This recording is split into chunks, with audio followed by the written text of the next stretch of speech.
बिस्मिल्लाहिर्रहमानिर्रहीम जी। स्टार्ट करते हैं बायोलॉजी के चैप्टर नंबर 1 की एक और वीडियो के साथ, और वो है आपके पास लेवल्स ऑफ बायोलॉजिकल ऑर्गेनाइजेशन। अब लेवल्स ऑफ बायोलॉजिकल ऑर्गेनाइजेशन का क्या मतलब है? पहले पैराग्राफ में वो आपको कहता है कि आपकी human body different types of cells से मिलकर बनती है। अब वो सेल्स कैसे अरेंज होते हैं इन टू टिश्यूज़ कैसे बनते हैं ऑर्गन्स में, ऑर्गन्स कैसे कन्वर्ट होते हैं ऑर्गन सिस्टम में, ऑर्गन सिस्टम कैसे कन्वर्ट होते हैं ऑर्गेनिज्म में। ये जो तमाम लेवल्स हैं, ठीक है ना जी, ये लेवल्स हैं, ठीक है जी। तो लेवल्स कहाँ से स्टार्ट होंगे? एटम से स्टार्ट होंगे, जो कि सबसे छोटी चीज़ है, और सबसे आगे तक जाएंगे जिसको हम बोलते हैं ऑर्गेनिज्म। तो ये जो तमाम लेवल्स हैं एक बायोलॉजी बनाने के लिए, what is biology? Living thing, ठीक है जी। तो एक बायोलॉजी बनाने के लिए आपके पास क्या क्या लेवल्स रिक्वायर्ड होते हैं, वो तमाम लेवल्स हम पढ़ेंगे इस टॉपिक के अंदर। तो उसको कैसे अरेंज करना है आपने, ये इंपॉर्टेंट है, बिकॉज ये लॉन्ग क्वेश्चन का हिस्सा है, ये लॉन्ग क्वेश्चन में आता है, ये वाला क्वेश्चन बहुत बार आ चुका है।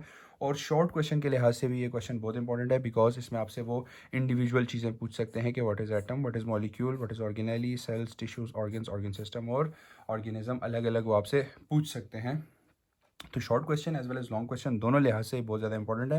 पहले पैराग्राफ में वो ज़्यादा बातें नहीं कर रहा, वो यही बातें कर रहा है कि यार आपके पास जो है वो मिलियंस ऑफ ऑर्गेनिजम्स होते हैं दुनिया में, और हमने देख लिया कि रॉबर्ट विटेकर ने उनको कैसे जो है वो क्लासीफाई किया था। He started from protista and then all the way to human organisms, human beings, ठीक है। और फिर वो कहता है कि bodies of all living things are made up of different types of different parts organized in a certain manner that supports life functions. तो life functions को सपोर्ट करने के लिए हर एक चीज़ को एक खास सिमेट्री में होना चाहिए, ठीक है ना जी। हमें पता है ना कि हम जब ब्लॉक्स बनाते हैं तो सबसे नीचे हम बड़ा ब्लॉक रखते हैं, फिर ऊपर उससे छोटा, फिर सबसे छोटा, फिर सबसे छोटा, फिर सबसे छोटा।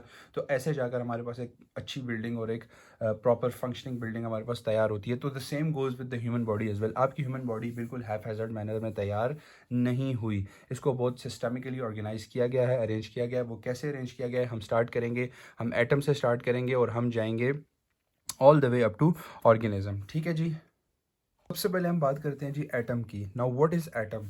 हमें पता है केमिस्ट्री में, अगर आप चैप्टर नंबर 1 खोलें तो आपको पता लगेगा कि व्हाट इज एटम। पर आप पढ़ते हैं कि atom is the smallest particle of matter, ठीक है जी। Atom is the smallest particle of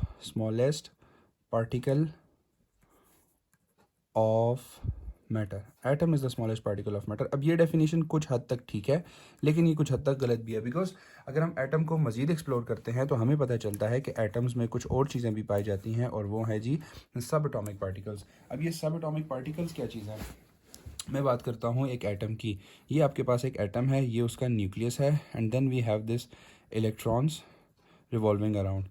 अब इस न्यूक्लियस के अंदर आपके पास आ जाता है प्रोटॉन्स भी और न्यूट्रॉन्स भी। तो अगर ये एटम है और हम कहते हैं कि ये स्मॉलेस्ट थिंग है, तो इसके अंदर से फिर हमें मज़ीद स्मॉल थिंग्स मिल रही हैं, जो कि हमारे पास क्या है जी? इलेक्ट्रॉन, प्रोटॉन और न्यूट्रॉन, ठीक है। तो atom is not the smallest particle. Atom के अंदर भी मज़ीद सामान पड़ा हुआ है, और वो क्या है जी? Electron, proton and neutron, which are called the subatomic particles, ठीक है जी। ये सारा कुछ मैं आपकी बुक से देख कर बना रहा हूँ, और मैं खुद से कुछ भी नहीं ऐड कर रहा, ताकि हम बुक से डेविएट ना हो और हम वही चीज़ें पढ़ें जो बुक में हैं, अच्छी एक्सप्लेनेशन के साथ, ठीक है जी। तो एटम मिला हुआ है किससे जी? सब एटॉमिक पार्टिकल से। अब वो सब एटॉमिक पार्टिकल्स कौन से हैं? इलेक्ट्रॉन, प्रोटॉन और न्यूट्रॉन। अच्छा, अब एटम हम बायोलॉजी में क्यों पढ़ रहे हैं? सवाल तो ये। एटम हम बायोलॉजी में इसलिए पढ़ रहे हैं, हम उन एटम्स को पढ़ेंगे, हम उन एलिमेंट्स को पढ़ेंगे जो कि ह्यूमन ऑर्गेनिजम्स में इंपॉर्टेंट है, और जो कि बेसिक्स हैं इंसान की बॉडी की। फॉर एग्जांपल 16 एलिमेंट्स ऐसे हैं, 16 elements out of the total 123 elements, out of the total 123 elements आपके पास 16 एलिमेंट्स ऐसे हैं जिनको हम कहते हैं बायो एलिमेंट्स। कौन से जी? Bio elements. अब इसके साथ बायो का लफ्ज़ क्यों लगा? बायो का लफ्ज़ इसलिए लगा बिकॉज ये वो एलिमेंट्स हैं जो कि आपकी बॉडी में इंपॉर्टेंट है, जो कि आपकी बॉडी को बनाते हैं। आपकी बॉडी इन एलिमेंट्स के बगैर कुछ भी नहीं है। इन 16 में से भी 6 elements are very important, and they make 99% of the protoplasm. कितना जी? 99%। एमसीक्यू है।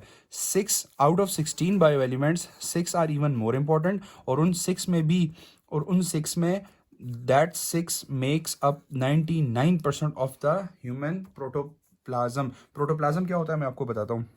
बाकी हम बात करते हैं 6 में से, 16 में से आप 6 निकालें, पीछे बचते हैं 10। तो बाकी 10 कितना बनाते हैं? सिर्फ 1%।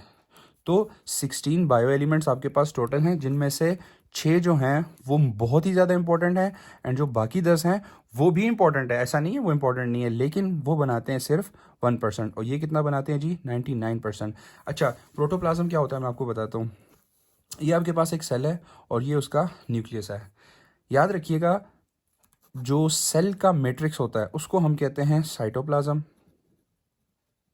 एंड जो न्यूक्लियस का मैट्रिक्स होता है उसको हम बोलते हैं न्यूक्लियोप्लाज्म।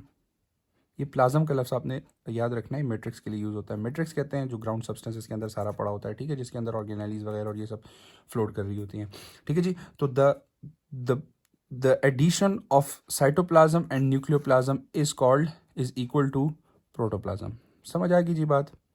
तो हम कहते हैं कि cytoplasm cytoplasm plus nucleus, cytoplasm plus nucleus is called protoplasm. तो प्रोटोप्लाज्म में आपने कंफ्यूज नहीं होना। प्रोटोप्लाज्म और साइटोप्लाज्म का कुछ डिफरेंस आपसे पूछे तो आपने कहना है कि साइटोप्लाज्म में वी डोंट ऐड न्यूक्लियस, लेकिन प्रोटोप्लाज्म में we add nucleus, and we say कि protoplasm is the sum of cytoplasm and nucleoplasm, ठीक है जी। तो 99% ऑफ द आपका जो प्रोटोप्लाज्म है वो बन रहा है 6 एलिमेंट्स है। वो 6 एलिमेंट्स कौन से हैं और आपको उनके नाम भी याद रखने हैं, because they are very important, उनकी इवन परसेंटेजेस भी याद रखनी है। तो आपके पास वो एलिमेंट्स है carbon, hydrogen, oxygen, nitrogen, phosphorus and calcium.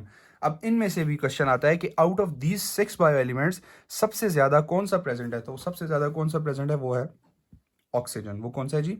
Oxygen, which is present 65%, ठीक है जी। तो अगर हम ये पूरा एक सेल का पाई चार्ट बनाते हैं तो इसमें ऑलमोस्ट 65% आपके पास क्या हो जाएगा? ऑक्सीजन। 65% क्या हो जाएगा जी? ऑक्सीजन। जबरदस्त, 65% होगी ऑक्सीजन। फिर उसके बाद हम बात करते हैं दूसरे नंबर पे क्या है। दूसरे नंबर पे आपके पास आ जाएगा जी कार्बन, ठीक है, कार्बन 18%। कार्बन की परसेंटेज कितनी है? 18%। देन हम बात करते हैं हाइड्रोजन की, तो सबसे ऊपर रहेगा O, फिर हम बात करेंगे C की, which is carbon, and then we have H। तो हमारे पास एक OCH, ऐसे आपने इसको याद रखना है, OCH, hydrogen which is equal to 10%, hydrogen which is equal to शाबाश 10%। फिर उसके बाद इंपॉर्टेंट है आपके पास नाइट्रोजन, तो नाइट्रोजन आपके पास आएगा जी 3%। नाइट्रोजन कितना है जी? 3%। फिर हम बात करते हैं कि उसके बाद कौन सा है, तो उसके बाद आपके पास आता है कैल्शियम और फॉस्फोरस। इसमें भी calcium is 2%, calcium is 2%, and then we have the phosphorus जो कि आपके पास कितना है जी? 1%। ये आपके पास बन गया जी 99%। कितना बन गया? 99%, विच इज़ द 99%, ठीक है। तो इसको हम अगर हाईलाइट करते हैं तो हम कहते हैं कि this is the 99% of the protoplasm, जो कि सिर्फ और सिर्फ कितने एलिमेंट्स ने बनाया? 6 एलिमेंट्स ने बनाया। इनको हम मेजर बायो एलिमेंट्स भी कहते हैं, ठीक है। तो बायो एलिमेंट्स में हम इनको कह देते हैं, जो 6 इनको हम कह देते हैं जी मेजर, और इनको हम कह देते हैं माइनर बायो एलिमेंट्स, ठीक है। होंगे दोनों इंपॉर्टेंट, लेकिन एक को हम मेजर बायो एलिमेंट्स और एक को माइनर बायो एलिमेंट्स कह देते हैं, ठीक है जी। बाकी जो 1% बच गया, ये बेचारा जो बच गया 1%, इसको हम कहते हैं कि this is made up by minor bio elements, ठीक है जी। तो 99% जो था आपके पास, ये सारा 99% was made up by this, and बाकी जो 1% बच गया, it is made up by minor bio elements. एक लेवल हमने क्रॉस कर लिया जी, वो लेवल था एटम्स का। एटम्स, बायो एलिमेंट्स कैसे बनते हैं, बेसिक्स है, ठीक है, वो हम डिस्कस कर चुके हैं यहाँ पे। फिर दूसरे आपका जो इम्पोर्टेंट है वो आपके पास आता है जी, what are molecules and compounds. हमें पता है केमिस्ट्री से, केमिस्ट्री के बेसिक नॉलेज से, कि एलिमेंट्स और atoms they combine to form molecules. तो एटम से क्या बनता है? जब दो एटम्स कंबाइन करते हैं तो आपके पास क्या बनता है? मॉलिक्यूल। फॉर एग्जांपल, हाइड्रोजन के 2 एलिमेंट्स प्लस ऑक्सीजन का एक कंबाइन करेंगे तो आपके पास क्या बनेगा? Water, which is a molecule, which is a molecule. तो ये भी एटम था और ये भी एटम था, ये भी हाइड्रोजन के 2 एटम्स थे, ठीक है। हाइड्रोजन के 2 एटम्स थे, एक एटम 2 एटम, तो हाइड्रोजन के 2 एटम्स मिले और एक ऑक्सीजन का एटम मिला, तो आपके पास क्या बन गया? वाटर बन गया, which is a molecule. Very similar manner, bio elements जो कि हमारे पास 16 थे, they combine in a very distinctive way, और वो हमारे पास बनाते हैं कंबाइन करके बायो मॉलिक्यूल्स। इसमें कोई रॉकेट साइंस नहीं है। यहाँ पर एलिमेंट्स कंबाइन करके मॉलिक्यूल बना रहे हैं, तो बायो एलिमेंट्स कंबाइन करके क्या बनाएंगे? Bio molecules. अब बायो मॉलिक्यूल्स के आपके पास 2 टाइप्स हैं, एक है आपके पास मैक्रोमोलिक्यूल्स और एक है आपके पास माइक्रोमोलिक्यूल्स। अब हमने माइक्रो और माइक्रो में क्यों डिवाइड किया? मैक्रो का मतलब बड़े, माइक्रो का मतलब छोटे। What is the basis of classification of biomolecules into macro and micro, किस बेस पे आपने डिवाइड किया जी बायोमोलिक्यूल्स को मैक्रो और माइक्रो पे? तो उसका आंसर है मॉलिक्यूलर वेट, मॉलिक्यूलर वेट। अब मॉलिक्यूलर वेट जितना ज़्यादा होगा तो उसको हम ऐड करेंगे किस में? जितना ज़्यादा होगा उसको हम ऐड करेंगे जी मैक्रो में, और मॉलिक्यूलर वेट अगर कम है तो उसको हम ऐड करेंगे किस में? माइक्रो मॉलिक्यूल्स में, ठीक है। अच्छा जी, एग्जांपल्स यहाँ पर इंपॉर्टेंट है, आपने मैक्रो मॉलिक्यूल्स की और माइक्रो मॉलिक्यूल्स की एग्जांपल्स याद रखनी है। माइक्रो में आपके पास आता है वाटर, ठीक है जी। कितने मॉलिक्यूल्स हो जाएंगे आपके पास? एक मॉलिक्यूल है और ऑलमोस्ट 3 एटम्स हैं, तो ये एक छोटा सा मॉलिक्यूल है। उसके बाद हम बात करते हैं अमीनो एसिड की। Amino acid is the building block of protein, ठीक है। ग्लूकोज की बात करते हैं, glucose is the building block of polysaccharides, ठीक है जी। पॉलीसेकेराइड्स और लिगोसेकेराइड्स जो कि बड़े बड़े शुगर्स हैं, लेकिन ग्लूकोज बेचारा छोटा सा शुगर है, इसलिए हम इसको माइक्रो में डालते हैं। अमीनो एसिड एक बेसिक मॉलिक्यूल है जो कि हमारे पास बनाता है बड़ी बड़ी प्रोटीन्स, ठीक है, इसलिए हम अमीनो एसिड बेचारे को किस में डालते हैं? माइक्रो में, ठीक है जी। अच्छा, ग्लूकोज जो है अगर वो छोटा मॉलिक्यूल है तो उसका एक बड़ा मॉलिक्यूल भी होगा। जब एक ग्लूकोज, दो ग्लूकोज, तीन ग्लूकोज, चार ग्लूकोज, 100 ग्लूकोज, 200 ग्लूकोज जब कंबाइन करेंगे तो वो आपके पास एक चीज़ बनाएंगे, उसको हम क्या बोलते हैं? स्टार्च या ग्लाइकोजन या कोई और सेलुलोस वगैरह, ठीक है। वो बड़ा शुगर होगा, तो बड़ा शुगर हमेशा मैक्रो में आएगा। इसी तरह अमीनो एसिड्स जो हैं वो छोटी प्रोटीन है। प्रोटीन तो हम इसको नहीं कह सकते, basically building block of protein है, तो वो क्या बनाएगी जी?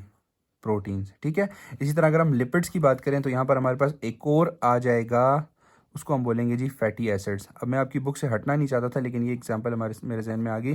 Fatty acids micro and then which will form macro thing which is called the lipids, ठीक है। तो ये बेसिकली आप ये कह दें कि ये छोटे छोटे मॉलिक्यूल्स हैं और कंबाइन करके बड़े मॉलिक्यूल्स बना रहे हैं, उसी बेस पे हम इसको माइक्रो एंड देन इसको मैक्रो कह देते हैं, ठीक है। तो माइक्रो में कौन कौन से आएंगे? Amino acids. Amino acids is the building block of protein, glucose is the building block of starch, fatty acid is the building block of lipids, ठीक है, फैटी एसिड्स। और यहाँ पर ग्लिसरॉल का मॉलिक्यूल भी आ जाता है। अगेन ये आप बाद में पढ़ेंगे, बट सिर्फ एग्जाम्पल्स याद रख लें, ठीक है। तो ये आपके पास micro and then macro molecules आ चुके। अच्छा, मैं आपकी बुक से हट के कुछ भी नहीं बता रहा, जो भी आपकी बुक की लाइंस हैं मैंने स्ट्रेट अवे यहाँ पर लिख दी हैं। और वो क्या कहता है कि you know that atoms combine through bonds and form molecules, similarly the atoms of bio elements combine to form biomolecules, there are 2 types of biomolecules. मैंने आपको फ्लो चार्ट की फॉर्म में बता दिया। The biomolecules with low molecular weight are called micromolecules. ये molecular weight का लफ्ज़ बड़ा इंपॉर्टेंट है, ठीक है। Water, amino acids and glucose. The biomolecules with higher molecular weight, जिनका वेट ज़्यादा है, वो क्या है? मैक्रोमोलिक्यूल्स। इसमें आपके पास स्टार्च आ जाएगा, प्रोटीन्स आ जाएगा, लिपिड्स आ जाएगा, ठीक है जी। उसके बाद हम बात करते हैं जी तीसरी ऑर्गेनाइजेशन की, और वो है आपके पास क्या? ऑर्गेनेली। अच्छा जी, ऑर्गेनेली वो लेवल है जिसमें हम आ जाते हैं कुछ ना कुछ इंसानी सेल्स के पास, ठीक है। अभी तक तो हम कह रहे थे ना कि protein is a very vast thing, और मॉलिक्यूल्स एंड एटम्स तो लिविंग थिंग्स में भी होते हैं और नॉन लिविंग थिंग्स में भी होते हैं, ठीक है, आपकी बुक की लाइन है। लेकिन अब हम आ चुके हैं very specifically into the human body. Into the human body, the basic thing is organelle. Cell से भी छोटी चीज ऑर्गेनेली है, बिकॉज ऑर्गेनेलीज कंबाइन करके सेल बनाती हैं, ठीक है। तो सबसे पहले क्या थे? शाबाश, atoms which combine to form molecules and then different molecules come together and they combine to form आपके पास खूबसूरत सी ऑर्गेनेली, ठीक है। डिफरेंट ऑर्गेनेलीज हैं आपकी सेल्स में। हम फिलहाल रहेंगे एनिमल सेल पे, which is the human cell as well, ठीक है। इरेगुलर सी इसकी शेप होती है, दरमियान में आपके पास न्यूक्लियस होता है, साइड पे आपके पास माइटोकॉन्ड्रिया होते हैं। डिपेंड करता है कौन सा सेल है। अगर एक्टिवली डिवाइडिंग सेल है ना, सॉरी, अगर ऐसा सेल है जिसके जो ज़्यादा काम कर रहा है तो उसमें माइटोकॉन्ड्रिया ज़्यादा होंगे, जो नहीं कर रहा तो उसमें माइटोकॉन्ड्रिया कम होंगे। फिर आपके पास है जी सेंट्रियोल होगा, फिर आपके पास है जी ये आपका साइटोप्लाज्म हो गया। इसके अलावा आपके फूड वैक्यूल होंगे, आपके कॉन्ट्रेक्टाइल वैक्यूल होंगे, आपके बेशुमार वैक्यूल, डाइजेस्टिव वैक्यूल, ये सारा आपके पास एक खूबसूरत सा स्ट्रक्चर आ गया किसका? एनिमल सेल का। तो ये आपके पास बन गया सेल। अब सेल किस चीज़ से मिलके बना हुआ है? वो है ऑर्गेनेली, जिसका मैं आपको इतनी देर से कह रहा हूँ। तो मॉलिक्यूल्स ने कंबाइन करके एक बड़ा खूबसूरत सा स्ट्रक्चर बना दिया था, और वो स्ट्रक्चर क्या है? ऑर्गेनेली, ठीक है जी।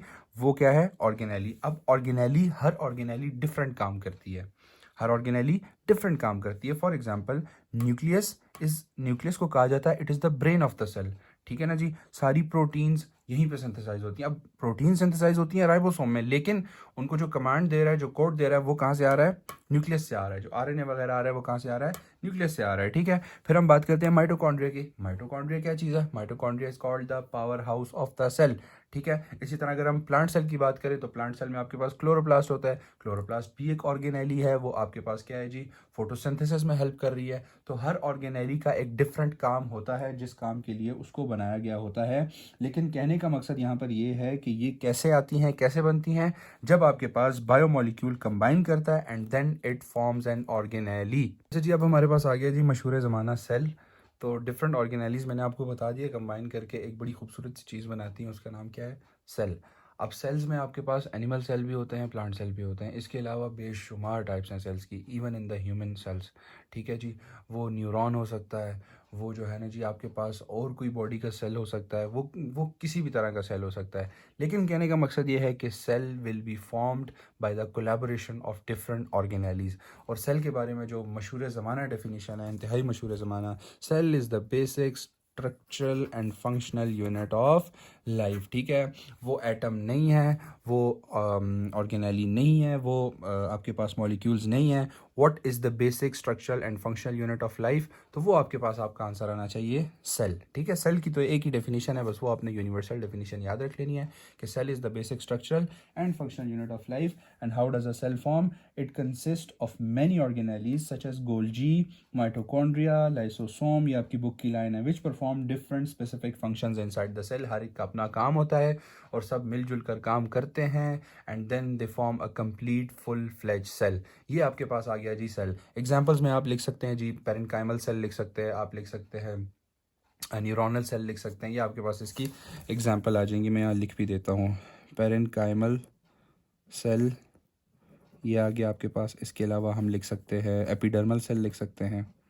ये आपके पास एग्जांपल्स आ गई सेल की, ठीक है। ऑर्गेनेलीज की एग्जांपल भी मैं आपको दे चुका, माइटोकॉन्ड्रिया, हर एक के साथ आपने एग्जांपल लिखनी है, ठीक है, लाजमी मस्ट है, बिकॉज आपकी बुक में नहीं लिखी हुई, तो अगर आप इसको लिख देंगे तो अच्छा होगा। खास करके ये वाली चीज़, ऑर्गेनेलीज की तो ज़ाहिर लिखी हुई है लेकिन सेल की नहीं लिखी हुई, तो पेरेन्काइमल सेल और एपिडर्मल सेल की आप लिख लें अपने पास। इसके अलावा एक ह्यूमन सेल भी लिख लेते हैं, वो आ जाएगा नर्वस सेल या न्यूरॉन। नर्वस सेल बेसिकली इसको न्यूरॉन कहते हैं, तो हम इसको न्यूरॉन लिख देते हैं। अच्छा जी, ब्यूटीफुल। अब हम बात करते हैं कि सेल कंबाइन करके क्या बनाएगा, ठीक है। तो हमें पता है सेल कंबाइन करके बनाता है टिश्यू। सेल कंबाइन करके बनाता है जी टिश्यू। तो आपके पास पांचवी ऑर्गेनाइजेशन आ गई, पांचवा लेवल आ गया कि अब टिश्यू क्या चीज़ है, ठीक है। तो टिश्यू, अच्छा, टिश्यू की एक बड़ी प्यारी डेफिनेशन है और मैं आपसे डिस्कस करना चाहूँगा। तो टिश्यू की जो डेफिनेशन आपने याद रखनी है वो ये है कि cells which are similar in structure and perform similar function. यहाँ पर आपने एक लफ्ज़ पर बहुत जोर देना है और वो क्या है? सिमिलर। सिमिलर, ठीक है। अब मैं कहता हूँ कि फॉर एग्जांपल 4 सेल्स हैं, 1 2 3 4, और ये 3 सेल्स हैं, ठीक है। अब सेल्स, एक सेल कंबाइन हुआ एंड देन दूसरा सेल कंबाइन हुआ एंड देन तीसरा सेल कंबाइन हुआ, ठीक है। अब मेरा आपसे क्वेश्चन है कि ये सेल्स कंबाइन तो हो गए, क्या इन्होंने टिश्यू बनाया? ये सेल्स कंबाइन तो हो गए, क्या इन्होंने टिश्यू बनाया? आपका जवाब होगा हाँ या ना, दोनों जवाब हो सकते हैं, बिकॉज आपको नहीं पता कि वो फंक्शन क्या कर रहे हैं। आप कहेंगे कि हाँ, अगर तो ये सेल्स एक ही काम कर रहे हैं, they are similar in function, structure में तो सिमिलर हैं, लेकिन if they are performing similar function as well, तब हम कहेंगे कि ये टिश्यू है, ठीक है जी। और अगर मैं कहता हूँ कि ये वाला सेल जो है ना वो डाइजेशन कर रहा है, ये वाला सेल जो है वो एक्सक्रीशन कर रहा है, ये वाला सेल जो है वो लोकोमोशन में हेल्प कर रहा है, तो अब मुझे बताओ क्या ये टिश्यू है? आपका जवाब होगा नहीं। टिश्यू के लिए जो डेफिनेशन है वो ये है कि cells which are similar in structure and perform similar function, तब ही हम उसको कहेंगे टिश्यू, ठीक है जी। ये बात बड़ी इंपॉर्टेंट है बिकॉज इसमें एक डिफरेंस आता है, आप आगे कॉलोनियल ऑर्गेनाइजेशन में पढ़ेंगे वॉल्वॉक्स, ठीक है। वॉल्वॉक्स में एक बहुत बड़ी कंफ्यूजन आती है कि वॉल्वॉक्स में भी तो सेल्स होते हैं इंडिविजुअल, ठीक है जी। ये वॉल्वॉक्स की कॉलोनी है, वॉल्वॉक्स में भी सेल होते हैं एंड वो ऐसे कंबाइन हुए होते हैं, ठीक है। उसके फ्लैजिला आगे, फ्लैजिला, सॉरी डायग्राम थोड़ी गंदी बन गई। अच्छा, ये उसके फ्लैजिला आगे, ठीक है। तो क्वेश्चन ये राइज होता है कि सेल्स तो वॉल्वॉक्स में भी हैं और वॉल्वॉक्स कंबाइन करके टिश्यू क्यों नहीं बना रहा? ठीक है। अब डिफरेंट सेल्स कंबाइन हो रहे हैं तो वॉल्वॉक्स को तो हमें कहना चाहिए कि वॉल्वॉक्स इज अ टिश्यू, लेकिन हम कहते हैं नहीं, it is a colonial organization, ये खुद में एक ऑर्गेनाइजेशन है। तो उसका जवाब ये है बिकॉज ये जो बाहर वाले सेल्स हैं ये चाहते हैं, ये करते हैं जी लोकोमोशन। अंदर वाला ये वाला सेल होगा वो डाइजेशन कर रहा होगा, ये वाला सेल होगा वो एक्सक्रीशन कर रहा होगा, ये वाला होगा वो फूड प्रोसेसिंग कर रहा होगा, ठीक है, ये वाला होगा कोई इसका नर्वस सिस्टम के साथ कोई ताल्लुक होगा, ठीक है जी। तो डिफरेंट फंक्शन परफॉर्म कर रहा है हर एक सेल, इसलिए हम कहते हैं कि Volvox is not a tissue. Volvox tissue नहीं है, वॉल्वॉक्स में cells combine but perform different function, ठीक है जी। तो वॉल्वॉक्स में सेल्स डिफरेंट फंक्शन कर रहे होते हैं, इसलिए हम ये नहीं कहते कि वॉल्वॉक्स जो है it is an example of tissue. Tissue की एग्जांपल में आपके पास आएगा मीजोफिल टिश्यू। अब मैं इसको टिश्यू क्यों कहता हूँ, प्लांट में होता है ये, इसका काम होता है फोटोसिंथेसिस। इसमें जितने भी सेल्स हैं वो सब, उनका जो ओढ़ना बिछोना है वो सारा यही है कि हमने यार फोटोसिंथेसिस कैसे करना है, ठीक है। तो वो फोटोसिंथेसिस पे सारी तवज्जो होती है उनकी, इसीलिए हम कहते हैं कि मीजोफिल के साथ हम टिश्यू का लफ्ज़ इस्तेमाल करते हैं कि इसके सेल्स एक ही काम कर रहे हैं। फिर हम इंसानों की बात करते हैं ग्लैंडुलर टिश्यू, ऐसे टिश्यू, ऐसे सेल्स जो कि कंबाइन करके सिर्फ एक ही काम कर रहे हैं और वो है सिक्रीशन। फॉर एग्जांपल आपके सामने खाना आता है और आपके मुंह से जो है ना वो सलेवेशन स्टार्ट हो जाती है, ठीक है जी। आपके सामने फॉर एग्जांपल मैं कोई ऐसी लीमू वगैरह या कोई ऐसी मतलब चाट वगैरह ले आऊँ, तो आपका जो जो एक्सक्रीटरी जो सॉरी सिक्रीटरी सिस्टम है वो ऑलरेडी सलेवेशन स्टार्ट कर लेगा, बिकॉज ग्लैंडुलर टिश्यू जो है वो सिमिलर, उसके जो सेल्स हैं वो एक ही काम करना है उन्होंने, और वो काम क्या है जी, सिक्रीशंस प्रोड्यूस करना, आपको सलाइवेशन करवाना, ठीक है जी। तो चूंकि वो तमाम सेल्स एक ही फंक्शन कर रहे हैं, सिक्रीशन प्रोड्यूस कर रहे हैं, इसीलिए हम ग्लैंड्स के साथ टिश्यू का लफ्ज़ इस्तेमाल करते हैं, ग्लैंडुलर टिश्यू। तो ये बात प्लीज़ आप लोगों ने कंफ्यूज नहीं करनी कि सेल्स और टिश्यू और वॉल्वॉक्स में फ़र्क क्या है। Tissue cells will combine and perform similar function, Volvox cells will combine but perform different function. उसके बाद हम बात करते हैं जी ऑर्गन की। ऑर्गन उसके बाद आपके पास आ जाता है एक अगली लेवल की ऑर्गेनाइजेशन। अच्छा जी, तो ऑर्गन्स क्या है जी, ऑर्गन्स हमारे पास जब डिफरेंट टिश्यूज़ कंबाइन हो जाएं, याद रखना यहाँ पर डिफरेंट का लफ्ज़ इंपॉर्टेंट है, ठीक है ना। हमने टिश्यू में यूज़ किया था वो सेल्स जो सिमिलर इन स्ट्रक्चर और सिमिलर इन फंक्शन हो, वो आपके पास टिश्यू होंगे। लेकिन जब डिफरेंट टिश्यूज़ कंबाइन करें, डिफरेंट टिश्यू से मतलब फॉर एग्जांपल आपके पास स्टमक है जो कि एक ऑर्गन है, ठीक है जी। अब स्टमक में आपके पास दो तरह की टिश्यूज़ हैं, एक है आपके पास ग्लैंडुलर टिश्यू। हमने बात की थी ग्लैंडुलर टिश्यू क्या होता है जी, जो क्या करता है, सिक्रीशंस करता है। अब स्टमक में क्या चीज़ सिक्रीशन कर रही है, स्टमक में आपके पास ग्लैंडुलर टिश्यू जो है वो सिक्रीशन कर रहे हैं। और स्टमक में आप, हमने सुना ना मैदे में तेजाबियत होती है, व्हाट इज़ दैट तेजाबियत, तेजाबियत is acid production. Stomach produces acid which is called the hydrochloric acid। तो stomach secretes gastric juice, gastric juice में आपके पास होता है एसिड, और वो गैस्ट्रिक जूस कहाँ से रिलीज होता है, ग्लैंडुलर टिश्यूज से। अब स्टमक तो एक ऑर्गन है ना, ठीक है जी, स्टमक क्या है, एक ऑर्गन है। अब उस ऑर्गन के अंदर आपके पास दो तरह के टिश्यूज हैं, एक ग्लैंडुलर टिश्यू जो कि सिक्रीट करेगा चीज़ों से मुराद आपके पास HCl, आपके पास इंट्रिंसिक फैक्टर, आपके पास और बहुत सी चीज़ें सिक्रीट होती हैं, लेकिन इंपॉर्टेंटली आपने बस याद रखना है कि गैस्ट्रिक जूस रिलीज हो रहा है, ठीक है। दूसरी चीज़ है मस्कुलर टिश्यू। अब दो तरह के टिश्यूज स्टमक में कंबाइन करते हैं, वो कौन से हैं जी, ग्लैंडुलर और मस्कुलर। मस्कुलर टिश्यू का काम होगा जी कॉन्ट्रैक्शन करना, ठीक है जी। अब स्टमक कॉन्ट्रैक्ट करेगा तो फूड आगे स्मॉल इंटेस्टाइन में जाएगा, स्टमक कॉन्ट्रैक्ट नहीं करेगा तो फूड स्मॉल इंटेस्टाइन में नहीं जाएगा। तो जब ग्लैंडुलर फंक्शन, मस्कुलर फंक्शन, ये दोनों फंक्शंस कंबाइन होंगे और ये डिफरेंट टिश्यूज कंबाइन होंगे तो आपके पास क्या बनेगा, एक फुल फ्लेज ऑर्गन बनेगा। तो यहाँ तक हमें बात समझ आ गई कि different tissues work together to perform a specific activity, और एक्टिविटी तो उन्होंने एक ही करनी है, और वो क्या है, फूड को डाइजेस्ट करना और उसको आगे की तरफ भेजना। तो आपने ये बात याद रखनी है कि टिश्यू के लेवल पे डिफरेंट टिश्यूज, डिफरेंट भाई कंबाइन होते हैं और वो एक ही काम करते हैं और वो एक ही अपनी बॉडी को फायदा दे रहे हैं, और वो क्या है जी, स्टमक के केस में वो क्या है, सिक्रीशन कर रहे हैं, ठीक है। Secretion plus muscular tissue contract कर रहा है एंड देन फूड की डाइजेशन हो रही है। तो आपके पास ऑर्गन भी क्लियर हो गया। उसके बाद अब हम एक और ऊपर लेवल पे जाते हैं, उसका नाम है आपके पास जी organ system. Now what is organ system, organ system की मैं अगर बात करूं तो डिफरेंट ऑर्गन्स, फॉर एग्जांपल मैं अगर डाइजेस्टिव सिस्टम पे ही रहूं तो आपके पास जो ही हम खाना खाते हैं the most active thing is tongue. Tongue के बाद आपके पास आता है जी फेरिंग्स। फेरिंग्स के बाद आपके पास आता है इसोफेगस। उसके बाद आता है स्टमक। स्टमक के बाद डिओडिनम, फिर जिजिनम, फिर इलियम। ये सब स्मॉल इंटेस्टाइन के पार्ट है। फिर लार्ज इंटेस्टाइन, फिर then the rectum and outside the body. ठीक है, इन सब ऑर्गन्स ने एक ही काम किया और वो क्या था जी? डाइजेशन। ठीक है जी। तो अगर हम बात करें ना, तो ये मैंने आपको बताया अभी जो मैंने एग्जांपल्स दी आपको, वो डाइजेस्टिव सिस्टम था। डाइजेस्टिव सिस्टम का काम ओवरऑल एक ही है और वो क्या है जी? डाइजेशन। अब उसमें डिफरेंट ऑर्गन्स अपना रोल प्ले कर रहे हैं ना। ठीक है, स्टमक अपना काम कर रहा है, स्मॉल इंटेस्टाइन अपना काम कर रहा है, लार्ज इंटेस्टाइन अपना काम कर रहा है, लेकिन सबका एक ही काम है और वो क्या है? फूड की डाइजेशन। समझ गए जी इस बात को? आपकी बुक में जो एग्जांपल है वो है सर्कुलेटरी सिस्टम की। अब सर्कुलेटरी सिस्टम को समझते हैं, वो क्या? सर्कुलेटरी कहते हैं जी ब्लड की सर्कुलेशन को। ब्लड मूव कैसे कर रहा है आपकी बॉडी में? हमारी बॉडी में ऑलमोस्ट 5 लीटर्स ऑफ ब्लड होता है और वो हर वक्त मूव कर रहा होता है। अब वो डिफरेंट ऑर्गन्स कैसे उसको मूव करवा रहे हैं, ब्लड क्या काम कर रहा है, ये सब हम पढ़ेंगे जी सर्कुलेटरी सिस्टम में। For example different organs combine to form circulatory system. कौन कौन से? Heart, arteries, veins, capillaries. Again arteries में भी फिर बहुत सी आर्टरीज, वेन्स में भी फिर बहुत सी वेन्स। कहने का मकसद ये है कि ये तमाम कंबाइन करेंगे, ये तमाम ये ऑर्गन, ये ऑर्गन, ये ऑर्गन, ये ऑर्गन, तमाम ऑर्गन कंबाइन करेंगे and then they will form the circulatory system. ठीक है जी। तो ऑर्गन के बाद नेक्स्ट लेवल ऑर्गेनाइजेशन आपके पास क्या आ गई? Organ system. अब ऑर्गन सिस्टम के बाद आपके पास फाइनल चीज़ आती है, वो है आपके पास आपका प्यारा सा ऑर्गेनिज्म।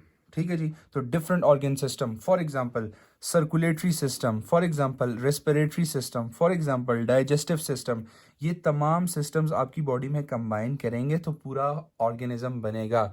फॉर एग्जांपल मैं आपसे पूछता हूँ आपकी बॉडी में कौन कौन से सिस्टम्स हैं, तो सबसे पहले आपने देखना है, आपने कहना है मैं सोच सकता हूँ तो मेरे पास नर्वस सिस्टम है, मैं खा सकता हूँ मेरे पास डाइजेस्टिव सिस्टम है, मैं सांस ले सकता हूँ मेरे पास रेस्पिरेटरी सिस्टम है। तो ये तमाम सिस्टम्स जब कंबाइन होते हैं तो एक इस तरह का एक खूबसूरत सा इंसान आपके पास बनता है। Same goes with the plant as well. वहाँ पर आपके पास रूट सिस्टम होता है पूरा and then you have the shoot system. Root system plus shoot system combine to form the whole tree और द होल प्लांट। ठीक है जी। उसके बाद आपकी बुक में टिडबिट में एक छोटी सी बात लिखी हुई है, उसको हम थोड़ा सा पढ़ लेते हैं। वो ये है कि ऑर्गेनिज्म पे आपके पास बात आकर ख़त्म नहीं होती। ऑर्गेनिज्म के बाद आपके पास आता है जी पॉपुलेशन।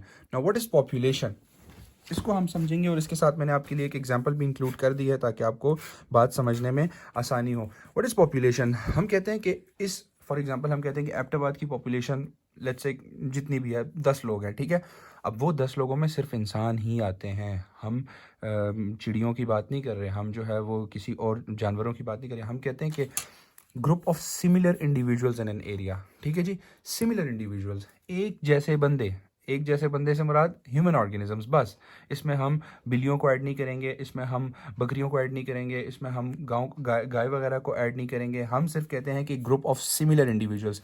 ये जो मैंने हाईलाइट किया हुआ है ना, ये बहुत इंपॉर्टेंट है, जो अंडरलाइन किया हुआ है, बिकॉज इसी में से ही एमसीक्यू बनता है और इसी में से ही आपको डेफिनेशन में कंफ्यूज किया जाता है कि कौन से सिमिलर इंडिविजुअल्स के डिफरेंट इंडिविजुअल्स। तो आपने कहना है similar individuals. Similar individuals will combine to form population. इसकी एग्जांपल क्या हो जाएगी? Group of human beings in an area. ये एग्जांपल आ गई। उसके बाद हम बात करते हैं कम्युनिटी की। तो व्हाट इज कम्युनिटी? कम्युनिटी के लिए आपने लफ्ज़ याद रखना है का डिफरेंट का। ठीक है जी, डिफरेंट का।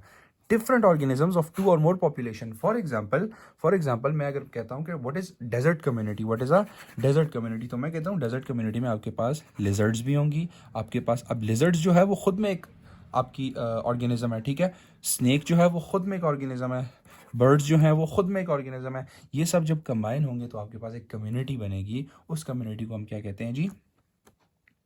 मतलब डेजर्ट कम्युनिटी। उसको हम क्या कहते हैं? Desert community.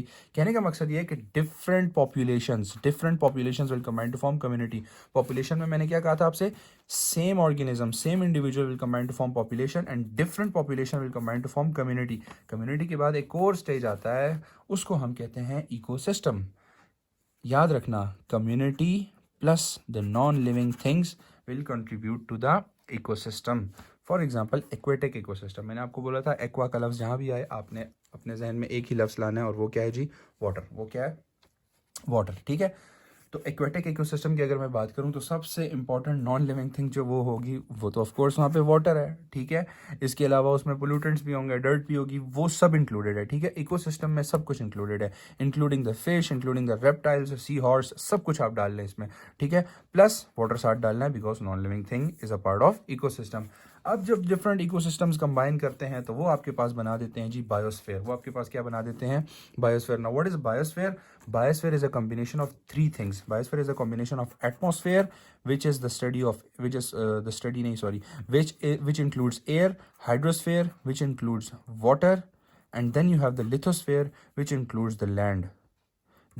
ज़मीन पर और ज़मीन से रिलेटेड सब कुछ, हाइड्रोस्फेयर पानी पर और पानी से रिलेटेड सब कुछ, एटमॉस्फेयर हवा में और हवा से रिलेटेड सब कुछ, ठीक है। जब atmosphere combine with hydrosphere combine with lithosphere it will form the biosphere. ये आपके पास सबसे बड़ा लेवल ऑफ ऑर्गेनाइजेशन है। यहाँ पर आपके पास अगर डायग्राम बनानी है आपने तो आप दुनिया की डायग्राम बना देंगे, बिकॉज यहाँ पर आपके पास एयर भी आ जाएगी, यहाँ पर आपके पास लैंड भी आ जाएगा और यहाँ पर आपके पास वाटर भी आ जाएगा। अब अगर आपके पास ये वाला क्वेश्चन आ जाता है लॉन्ग क्वेश्चन में, तो आपने ये वाला फ्लो चार्ट लाजमी बनाना है। अब ये वाला जो फ्लो चार्ट है ये आपकी बुक में भी बना हुआ है, ठीक है, लेकिन मैंने आपको अलग से यहाँ पर बना के दे दिया है। उसकी वजह ये है कि मैं आपको बताऊंगा कि आपने हर एक के साथ डायग्राम कौन सी बनानी है, बिकॉज डायग्राम बहुत इंपॉर्टेंट है। याद रखना, बायो के हर क्वेश्चन के साथ आपने डायग्राम बनानी है।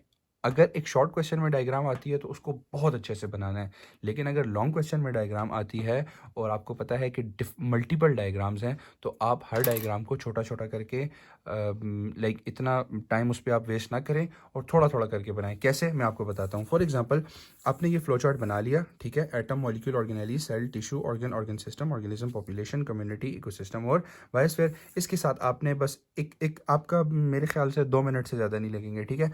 एटम के साथ आपने बना लेना है ये चीज़, बस just to gain extra marks है, ठीक है। एटम के साथ ये बना लेना है। मॉलिक्यूल के साथ आपने बना लेना जी ये, फॉर एग्जांपल ऐसे कर लेना आपने, ये आपके पास दो एटम्स कंबाइन हो गए, एक मॉलिक्यूल बन गया, सिंपल इज दैट।